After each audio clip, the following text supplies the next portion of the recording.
Come what may, bring it on. I'm gonna love it. Okay. Welcome to LDS Unmarried Life, a podcast for single members of the Church of Jesus Christ of Latter-day Saints who find themselves that way either because they're divorced, widowed, or not yet married.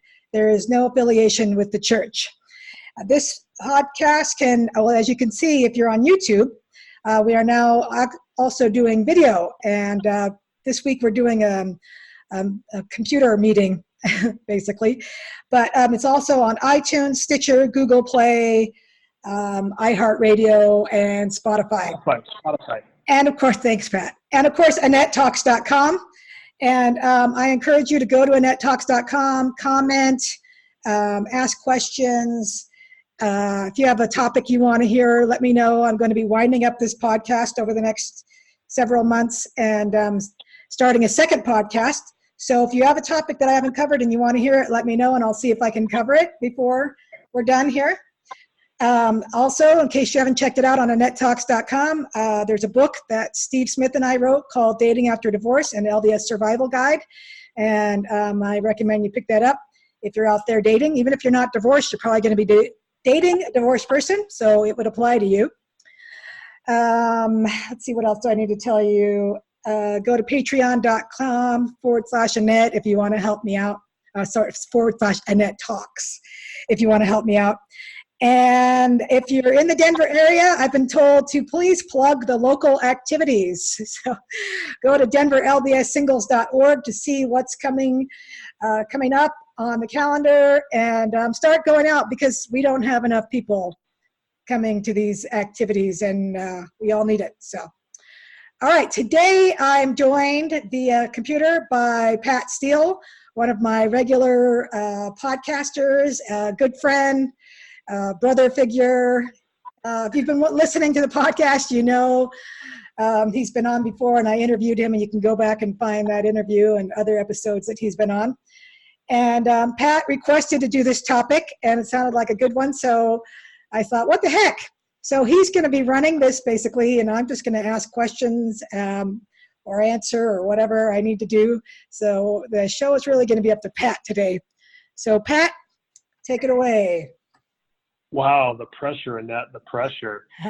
And I will just tell you guys, if you have not listened to these podcasts, they're actually pretty cool. I enjoy them a lot doing them. I'm sad that they're going to be sunsetted a little bit here, but I understand, Annette, you're going to go into bigger and better things. So hopefully you'll get syndicated here in your podcast sphere, however that works. That'd be awesome. Yeah, I appreciate the opportunity, Annette. Just to kind of give you guys a bit of a backstory. Annette interviewed me back when we were at the singles conference in Orem back in June. And so my little, hey ladies, here's Pat. He's awesome. He's my brother. And then apparently when that got posted onto one of the Facebook sites, apparently more guys were interested in me than girls, which was kind of flattering because all the guys just kept commenting and Annette and I were kind of laughing about it behind the scenes. So if you go back and read some of the posts, it was rather interesting. Oh, they couldn't understand why a woman would be promoting a guy friend, which is silly to me. Why wouldn't you? If you have a good guy friend that you know is highly eligible and you're not dating, why wouldn't you want to promote him? Sad. Right. And the irony to this was the picture you put of me up on the podcast happened to be the picture that I have on my mutual page. And that is actually kind of why we're talking about a topic today, because there's a gal that I actually met who saw my picture on the podcast, went to Utah for some vacation, her mutuals things all reset, and lo and behold, I popped up. And so she swiped on me. So it was not mutual. It was AnnetteTalks.com. And that's what we're giving the plug for today. Just to give you guys a little backstory. So this gal that I'm currently dating, just incredible woman, just, golly, she's just amazing to me. I love her to death and think the world of her.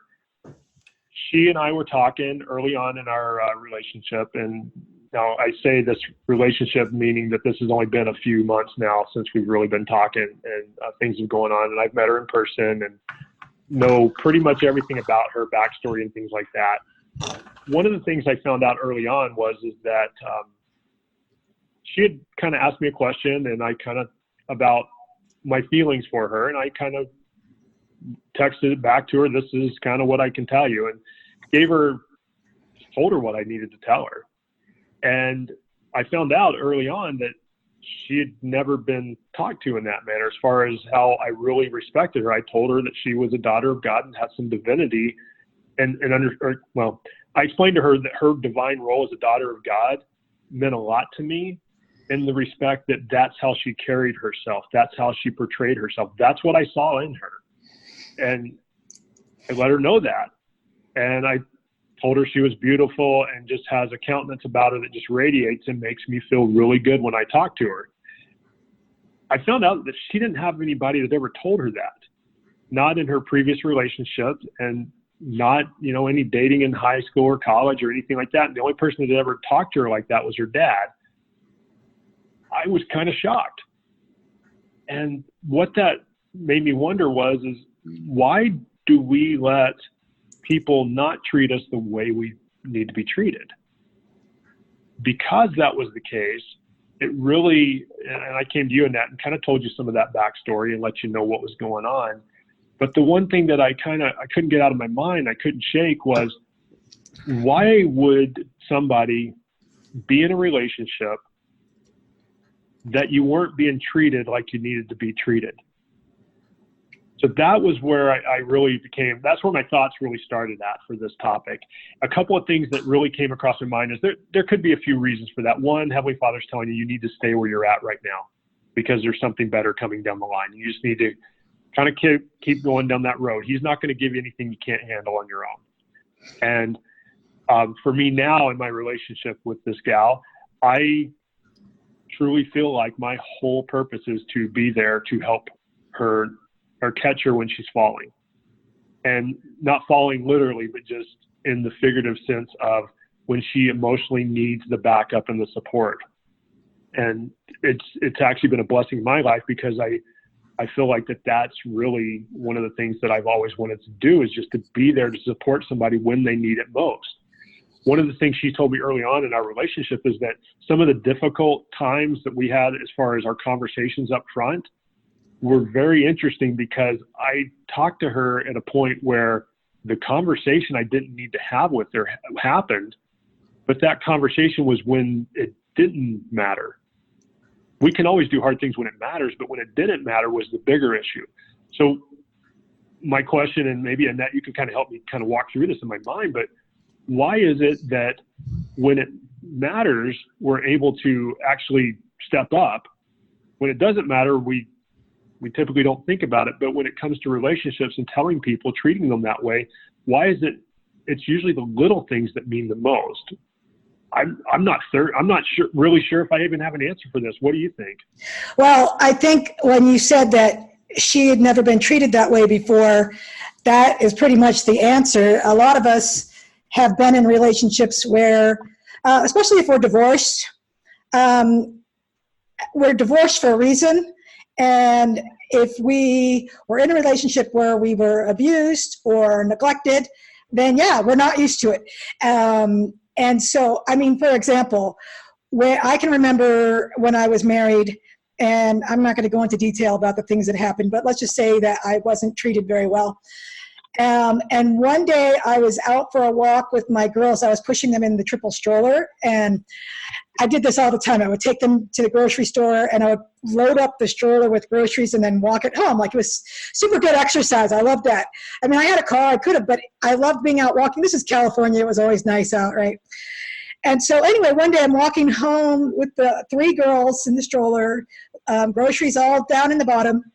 And I'm walking down the sidewalk, and of course it's a really heavy stroller, and I get to a section where there's construction going on the sidewalk, and so I was going to have to take the stroller down in the street, busy street, off the sidewalk into the street, and I was like, ugh, what am I going to do?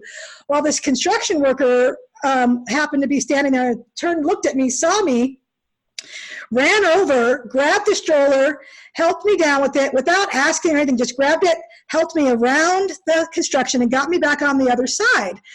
And I have to tell you, I was so not used to being treated with kindness that I probably cried for a good 10 minutes on my way home for the rest of the way. Because you get used to expecting to be treated badly or to not be treated very kindly. And so when someone comes along with just what should be a normal amount of kindness, and I know in your case it's extra because I know who you are, kindness, it really affects us because we have gotten very used to very little. And I'm speaking for divorced people generally, and I don't know if that's the case for people who haven't been in bad marriages or bad relationships. But when several years go by where the person who's supposed to be treating you the best in the world isn't, you get accustomed to it. I mean, it's not a good thing, but nobody wants to get divorced lightly.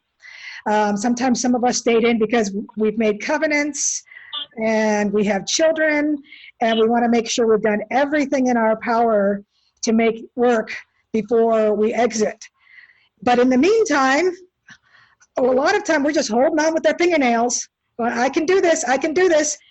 I think if we realized that what was on the other side, if we actually found a wonderful person who was willing to treat us the way we're supposed to be treated, we probably would have let go a lot sooner. But you get used to that. It's the norm. It's terrible, and you probably cry a lot, but it's the norm, and you're in it until you get out of it. So I like in my own case, I've been divorced for 4 years, so I've kind of gotten used to it. But you know what? The first guy that showed interest in me after my divorce, I was in utter amazement. I was like, wow, a quality guy likes me? I don't understand. Like I couldn't understand it. Now I'm like, of course quality guys like me. I don't have time for anything but quality guys. But I mean, it's taken me a while to get out of that mode of being used to being treated by less than I deserve to be treated, and back to the mode of course I deserve this. I'm a daughter of God. I'm a good person. I like, what's his name on Saturday Night Live? I'm good enough. I'm smart enough. And doggone it, people like me. Stuart Smalley, right?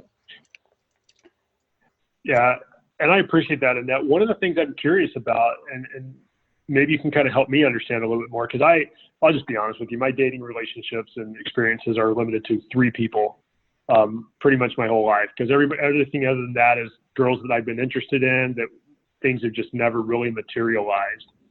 One of the things I noticed is for the last gal that I dated, which was back a few years ago, the interesting thing about that was the first time I'd actually jumped in both feet. And I'm trying to treat her the same way I'm treating the gal that I'm currently dating. And one of the things I noticed is that that gal was just, it didn't resonate with her. It wasn't really, I mean, I loved holding her hand. That was one of the things that I really wanted to do, was just hold her hand. Me not having that dating experience, I had to really build up that courage to really just grab her hand and hold it. And once I did, it was just like one of the most wonderful things I was ever able to do with her. And then to me, for her, I don't think she really appreciated it. And so I know there was a dynamic there that really built me to know these are the things that I want in a relationship. So I think sometimes we actually have to go through some of the less than desirable relationships to really build up to what we want. Have you seen that with some of the things you're doing? Yeah, and I've seen that in other people in their relationships. They've told me that they were in some that were not terribly great, but they learned a ton in those relationships about themselves, about what they want in a relationship, about relationships in general. I mean, because, you know, a lot of us, you admitted to what, this is your 3rd relationship. I'm in a relationship right now that, if I'm being totally honest, is probably my first functional relationship with a man, maybe my entire life, you know, and for those of us that are, and I don't think that situation that you and I are in is all that unusual. I podcasted earlier today with a couple of people about love languages, and one of them was a widow who's been widowed for 5 years, and the other was a guy who's been divorced for 4. Neither one has really dated, and that's a long time. And so there's a lot of us out here who just don't have a lot of good dating experience. And so then we get into the dating a relationship, and it's like, what do I do? I don't know what to do. And so you're there just trying to figure it out as you go along. I do want to put a plug in for the Love Languages episode. If you haven't listened to it yet, we got a lot out of that book, and I recommend that. Especially for those of us that don't know what we're doing with dating, is learning to speak each other's love language. Actually helps quite a bit to recognize what yours is, recognize what the person you're dating is, what their love language is, and then start speaking it to each other. But a lot of us don't. We just don't have a lot of experience, or our experiences have been dysfunctional, like mine has been. And so you get into one that is functional, and you learn by doing. Yeah, I agree with you on that. The learn by doing is the best way to, I think, handle that. One thing I can tell you, and this is just kind of a side note here. So I just took the love languages test this past week, or actually last week.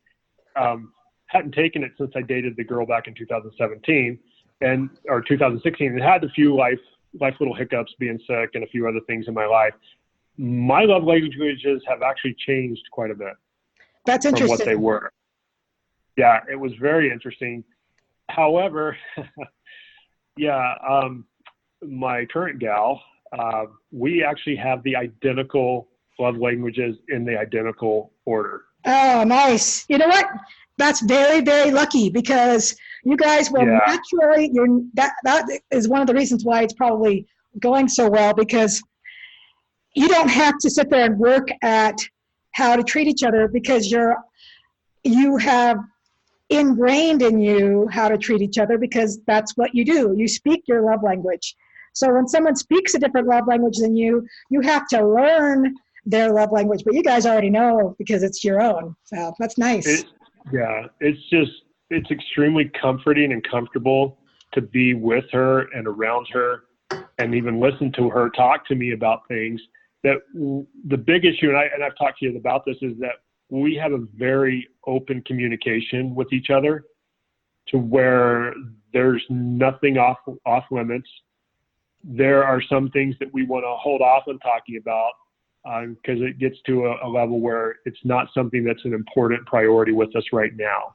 So there are times and places that we just need to make sure we moderate our conversations. However, when it comes down to it overall, just to be able to go to her, and this past week, for instance, having a rough time at work, just mentally, I was tapped. I'm still missing her because I saw her over Labor Day weekend, and I was mentally checked out. I had to leave work, and got in the car and started driving, sent her a text. I knew she was at work and asked her if she was home yet. And she responded to me, and, just to kind of drown my sorrows, I was at Sam's Club shopping, because that helps me. Wow. That helps me figure out. I thought that was just a chick thing, huh? No, it's a guy thing too sometimes. And I decided that let me try calling her again. So I got her on the phone and we talked. And within a few minutes of just being on the phone with her, I was starting to calm down a little bit. And she just asked me, she stopped me and she said, okay, you need to tell me what's going on. And so I shared with her my frustrations and why I was where I was. And she took the time to make sure that I felt good and that she could help me wherever she could. It was pretty special to me. And I'm a guy. I mean, you talk too much about touchy-feely things, and I got to go stand by the tools at Home Depot to feel better about life.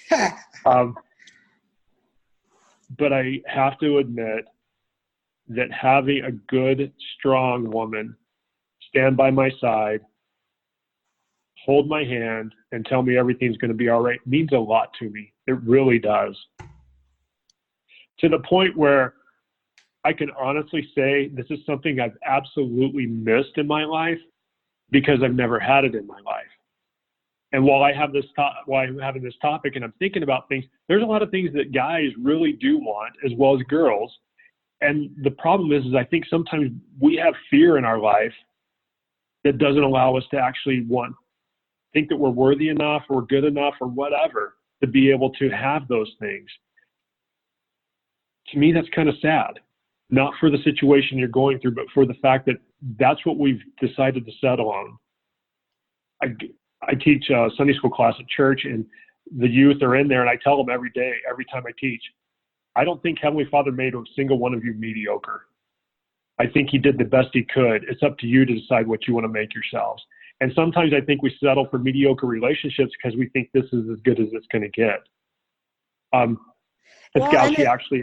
If you've never known any better, then you don't know. Right. And it's worth the time to put a list together of things that maybe things you're looking for, maybe things you're not looking for. I keep saying this gal. Okay, so Allison told me that I'm not the typical guy that she would have looked for when she was younger. I'm not the typical guy that she was looking for when she got older, when she got divorced. The fact of the matter was that she dated a guy prior to me several months back that didn't work out and things were fine.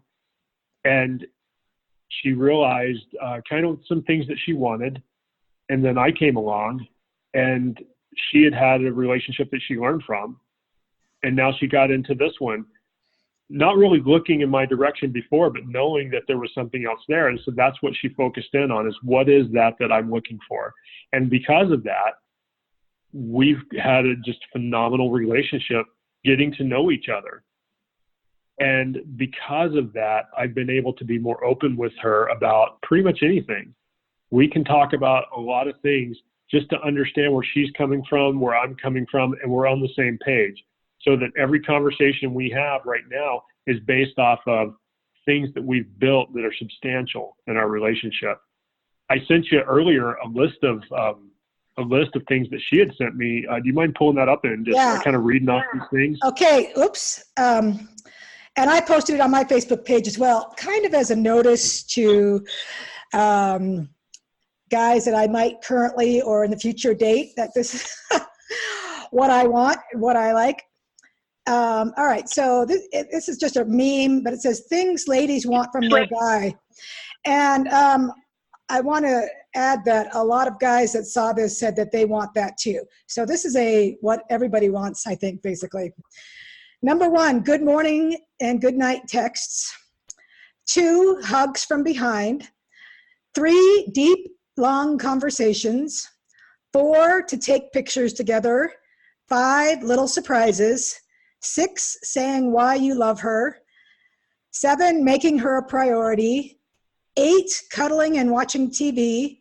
9, random kisses. And 10, the truth. I think that they threw the truth in there because they couldn't think of another 10. But number 10, I mean, the truth is important, but it doesn't really go with the rest of the things. Anyway. Yeah. So when she sent this to me. By the way, you have a light shining on your face now, so you might want to close your blinds to your right. Hold on. Yeah. There we go. There you go. That's better. Yep, that's better. That's just because the spirit was in the house. Uh-huh. So I will tell you, she sent this to me earlier this week. I want to say maybe into no, it was earlier this week. She sent it to me, and she said, everything on this list you did without me having to ask you. Okay. I'm just going to tell you, because of my lack of dating experience, I just assumed I was doing all the stuff that normal guys are supposed to do, that good boyfriends are supposed to do, that normal people do. I didn't know. Yeah. I had no point of reference. Yeah. What I realized is no, that's not the case. And she told me, she goes, you are not the normal guy. I just assumed I always was the normal guy, and this is what it was. Part of me thought to myself, well, maybe she's just not ever seen what normal truly is. When I look at this list, okay, good morning, good night text. Yeah, that doesn't happen every day for us. but when it does happen, it's pretty special. It's pretty nice to get a text from her, and it's just always something simple between us. We use letters in the alphabet to mean certain things to us, and that's kind of our code speak. And we have different variations on that, and that's what we do. And it's the thing that we have between us that means a lot to us, because we understand each other in that regard. The hugs from behind, gotta say, totally digging on that. We'll say as a diabetic, if you're dating a diabetic, don't go behind them and give them a hug when they're giving themselves an insulin shot. May not end so well. Just tell you that. But it did mean a lot for that. The deep, long conversations, we talk all the time. We really do. I typically will call her when I'm on my way to work in the morning, and we'll talk for about 15, 20 minutes while I get through traffic. And then she goes to work as well. Usually around lunchtime, I'll have a little bit more time to talk to her, and then, so on and so forth. And then at night, we actually FaceTime with each other. And guys and ladies, I will tell you, if you have never FaceTime with somebody, it actually adds an entire dimension to dating. It really does. One that I'd never worked on before, to where when we met each other, we had FaceTime about 17 times before we met each other face to face. Yeah, that's awesome. If you hadn't gotten everything discussed in 17 times, yeah, meeting them face to face, if you're shocked about something, that's on you. Because frankly, for me, it was like, yeah, finally we get to see each other for the first time. And what I did notice is that was really important to us. I wanted to get a lot of photos with her, as many as I could, and I settled on one really good one. And it was pretty amazing to see that. Little surprises. Oh, golly. Okay, she's told me I'm a romantic, and I'm in fear of losing my man card over this. But our little code speak that we have, I actually would send her, or I put all over her house when I was there, little Post-its with our messages, our codes of what they mean. I put those around her house, places where her kids wouldn't see them, thankfully. But then when I left, the signal or the sign for a hug is just the letter O, which is the X's and O's version. I put that on the seat of her car when she went to take me into the airport to drop me off. Things like that are just simple. That doesn't require much thought. It's just something nice to do. And I'm just telling you, guys like it too, even though we pitch a fit about it, we act like we don't. It's just something nice. The other things like saying why I love her, yeah, I've got a lot of reasons to love this woman. She is just amazing, amazing, amazing. I just can't tell you how many things about her that I just adore. Oh, Make her a priority. And women want to hear it. I don't know if men realize it, but we do want to hear it. Yeah, that is a good point. All of these on this list, the making her a priority, the cuddling and watching TV. Yeah. It's just nice to be able to be with somebody and be in the moment. Random kisses, I'm not going to go into that, because that's pretty much obvious. Uh-huh. Yeah, the truth, that's the one thing that I will tell you. When you're trying to figure out where you're at in your relationship, like I kind of mentioned, when it's hard to do things, you'll make it through. But when it doesn't matter and you're doing hard things, that shows character, both for guys and for women. And I will tell you that for me was the biggest challenge I had, was to basically do something hard when it didn't matter. And because of that, that's what actually opened up our communication to the point where we talk about pretty much everything. And, sometimes in my mind, I think to myself, why do people let these things happen? And why do they not want to be treated like they deserve to be treated? Or how can they not find somebody like that? I don't have those answers. I don't. I know that there's a journey that I went through to get to where I'm at right now. The Heavenly Father put me on that path. The one thing that Allison told me is before she got on that path, she had to get herself right and get herself in that position where she understood her divine role as a daughter of God. And what she understood that and believed it, that's where she let her heart open up. And that's where she was able to actually see all the good things around her and make her who she is as a woman today.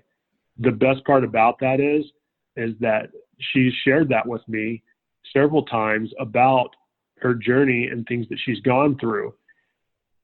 And sometimes just listening to her talk about that journey, to me, is just one of the most amazing things that I've ever seen, because I hear some of the way she thought, some of the way she was talked to, and I can't see that would be something that she had to deal with and had to put up with, but there was a reason for that. She made it through there, and anybody can make it through it. They just need to internalize who they truly are. And once you understand it and start believing it, when you start hearing it from somebody, that's a pretty special thing. And I've told you, Annette, I love you to death, and I've told you how awesome of a woman you are and how great and all that stuff. I mean, I'm not going to repeat it all, even though I know you like hearing it. Yeah, I don't mind hearing it. But I will tell you, the one thing is that it's basically a respect and a communication piece that I think a lot of times in our society now, especially now, is not said enough about how good the people are standing around you. It's not a HR issue if you tell somebody how nice they look in an outfit sometimes, or, how good of a person they truly are. But what it is, it's actually more of a human issue, where we're just treating that person with respect and actually feeling that you are worthy of that respect. That's a key that I just cannot let go of, is that if you are feeling that, no, I'm not good enough for that, hear it enough times and hopefully you start believing it. Yeah, and I think this kind of goes back to, you have to know the bitter to know the sweet. I think sometimes maybe that's why we've had to go through some bad relationships, so that we would recognize good ones when they come along, and that we'll know not to settle. If you're not getting what you want in a current relationship and you can't get it, you might have to move on to another one. But then when you find the one that when you're in one where the other person wants to do all those things for you and does their best to do all those things for you, and you're doing them for that other person, then you'll know that you're in a good relationship. Yeah, it's kind of funny. A lot of times I think about where I used to be and what I really wanted in a relationship. And yeah, I've only had 3 true girlfriends I can call girlfriends over the last 32 years. And people are going to gasp at that, but that's okay. That's kind of the It's not that abnormal. I'm finding that the more people I talk to, people that are in relationships or who have been in a lot of relationships, they're the minority. So, and besides which, It only takes one, right? We only need the right one. It only does take one. And I will tell you, when I look back at the journey that I've come through to get to where I'm at now, and I'm not saying that I don't know where this is going to lead. That's up for Heavenly Father to lead us down that path. And if it's the right thing, it's the right thing. However, the process of being able to be told, because you know me well enough to know that you tell me I'm a great guy and I'm kind of like, yeah, okay, whatever. But now I truly believe it. What? Because you should have been believing it from me all along, because I know you highly respect me as a person, and you know that I have a great judge of character. So you should have been believing me all along. So Allison had to come along and tell you before you'd believe it.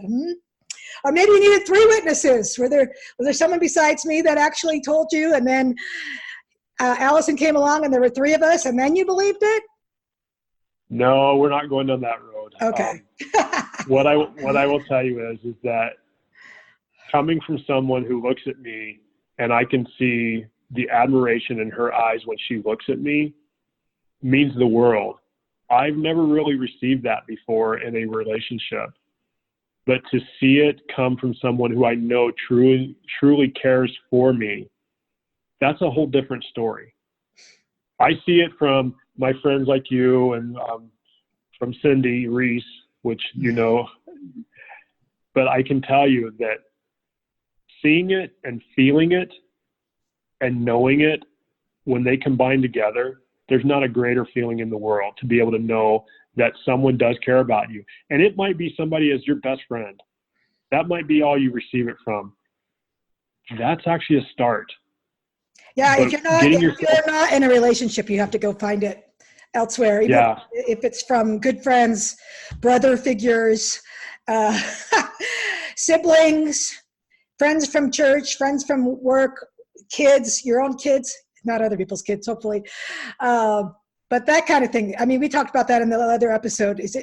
We are responsible for finding our own happiness, and we create what we can inside of us. But when we need people from the outside, then that means we've got to go find it, because we can't, if we're not in a relationship, we've got to find it somewhere. I will say this much too. If you're trying to get your spirit right and you're with somebody whose spirit is wrong, you're not doing yourself any favors. No, you got to move on. When I talked to Allison about this, one of the things she told me was that you have to get yourself right and understand your divine role before you go out there and try to find people like that. But she says, like people will attract to each other. So if you're attracting yourself to somebody who's less than what you deserve, you might be needing to fix yourself a little bit before you move on to that point, and be confident and comfortable with who you are. That was the one thing for me. I'm comfortable with who I am. I am what I am. It's as simple as that. All right, Popeye. Yeah, thank you. The one thing I will say, though, is I really didn't truly believe that until she started telling me. And I know that kind of doesn't sound right, because I'm pretty confident as a guy. But what I wasn't confident in is, was I a guy that mattered to a girl? Mm. And that's where I think some of us do struggle. And I think sometimes we look at, oh, well, this person's taking an interest in me. Oh, wow, this is something special. But if you're being separated from your friends and from your identity and who you are, I have never seen one relationship ever in an eternal marriage that's going to last forever. Every single time they've been isolated, been unhappy, not being treated the way they are, it always ends in divorce or worse. And I'm going to just tell you that for me, being treated like the way I've been treated from her really did impress me with the fact that, one, I never really thought of myself that I was really that great of a catch. I knew I had a lot of great attributes and qualities. I know that. That's pretty much common. I mean, go back and listen to my podcast. I'm still waiting on my Annette Talks quilt, by the way. Yes, you'll be waiting a little bit longer. You know the colors. There's the colors. I see the colors. I don't think I can put the Mick Jagger lips on them, though. That's all right. What I'll say is this much, is that we really need to consider what we truly want. Do we want someone who looks at us in complete admiration and feeling like we're better than sliced bread? Or do we want somebody who is mediocre at best? That's the one thing that I realize, is that when it comes to relationships and when it comes to being able to accept people that are around there, you got to bring your A game, and your A game starts with the within. All right. Great. Thank you, Pat. We're going to wrap it up right there. So I think the main takeaway from this, people, is don't settle for less than what you deserve in a relationship, and don't give less than what you can when you're in that relationship. And we all deserve the best, and we all deserve to be with someone that will truly adore us and show us that they adore us. And amen. I always want to say, I always feel like I'm wrapping up gospel doctrine because I teach, and like I want to bear testimony at the end. Anyway. No, just throw your hands up. Preach, sister, preach. All right. Thank you, Pat, for joining us. Again, you can find this podcast on iTunes, Stitcher, Google Play, Spotify, iHeartRadio, and YouTube, and Annette Talks. Thank you for listening to LDS Unmarried Life, where LDS singles gather. I'm gonna bloom where I'm planted. I won't take things for granted. Come what may, bring it on. I'm gonna love it.